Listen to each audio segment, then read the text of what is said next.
وفاقی وزیر داخلہ نے کچھ روز پہلے پریس کانفرنس میں بتایا کہ پاکستان میں 11,17,000 غیر ملکی باشندے غیر قانونی طور پر مقیم ہیں، جن کی اکثریت افغانوں کی ہے۔ حکومتی ڈیڈ لائن کے بعد ایسے افغانوں کی واپسی ضروری ہو رہی ہے، لیکن ان کی واپسی کا عمل سست روی کا شکار ہے۔ پاکستان میں مقیم افغانوں کی تعداد لاکھوں میں ہے، جبکہ واپسی ابھی تک ہزاروں میں ہوئی ہے۔ رپورٹ میں بتایا گیا ہے کہ غیر قانونی مقیم افغانوں کی بڑی تعداد نے ابھی تک واپسی کا فیصلہ نہیں کیا ہے۔ ان کی سوچ ہے کہ شاید حکومت فیصلہ واپس لے لے اور انہیں مزید مہلت مل جائے، اور ابھی تک 1 لاکھ افغان بھی واپس نہیں گئے ہیں۔ 23 اکتوبر کو 2716 افغان باشندے اپنے ملک چلے گئے ہیں۔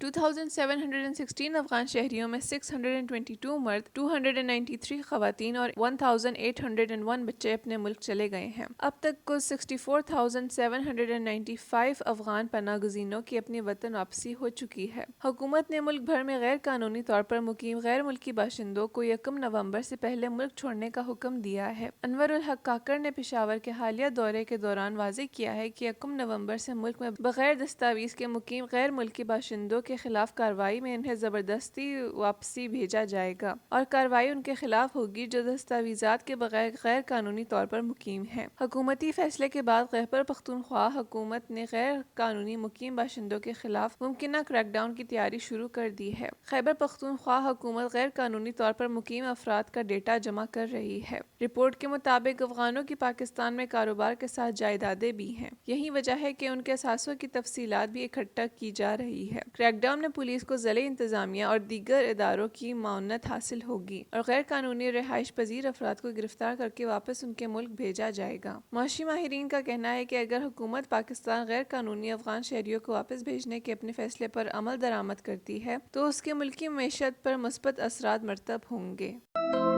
مزید ایسی ویڈیوز دیکھنے کے لیے ہمارے چینل کو سبسکرائب کریں اور بیل آئیکن کو دبانا نہ بھولیں۔